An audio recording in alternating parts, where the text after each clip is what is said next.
We're going to dive right back into the second movie, which we talked about. This is the first Walt Disney sequel. It came out in 1963. The idea for this film, or the pitch for it, came shortly after the success of the first film, like we talked about.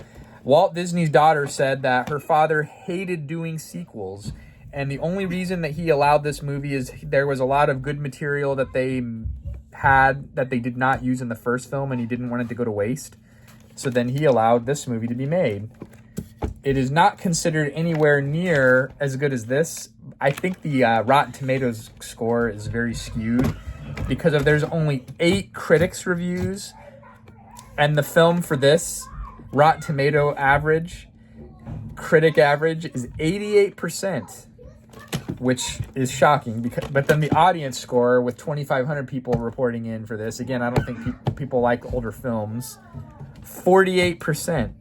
So this movie was it was still well received on a $2 million budget. It went on to gross $22 million, and it was the 6th highest grossing film of 1963. So I think it's another Disney classic. It's not as good as the first one. The final football game scene, they created a football stadium on a studio lot with all the players on wires to achieve the acrobatic effects that you see. And to me, the best part of that scene is the play-by-play commentary as 1960s comedian Paul Lynde. He plays a sportscaster in the radio booth, and it's just great. Same cast as the original. Everybody returned. IMDb score is 6.1 out of 10. And they're just trying to play out the whole Flubber thing. So instead of Flubber being used as an anti-gravity device, they're using it for weather manipulation. I won't get into any conspiracy theories in this family-friendly review. This is a black and white copy, thank God. Apparently there was also a colorized version of this, which I'm glad that this is not the colorized. It says right here, the original black and white classic. I do enjoy this movie. I don't know if it's as good as part 1. I think that, if I'm being honest, this is a 3 out of 5.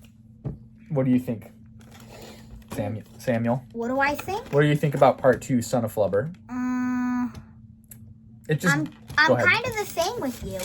3 out of 5. It's just playing a lot off the first movie, and they're just trying to get every dollar out of it. And that's the only reason that Walt even allowed it to be made, is they still had a lot of unused material that they had made for the first movie and just couldn't show it for time constraints. What do you think? I'm not trying to influence your score. I think I was going to say 4 out of 5. I kind of like it too. And you know what? I wrote 4 out of 5 down, so I'm torn. You know what? I think I'm going to go 3.5 out of 5, because if I thought 4 out of 5, but it's not as good as the first one, I think this one is a solid 3.5 out of 5. This is a very short review. There's not much more to add. I'm solid about my review. You're solid 3 out of 5? Solid. Yeah, okay, so again, it came out in January of 1963. We talked about that.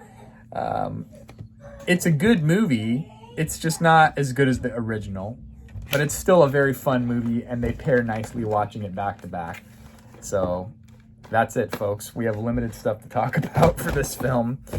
And then even the Wikipedia article mentions the 3 Medford College movies starring Kurt Russell, so we'll have to get into those. Thanks for watching. We'll see you next time.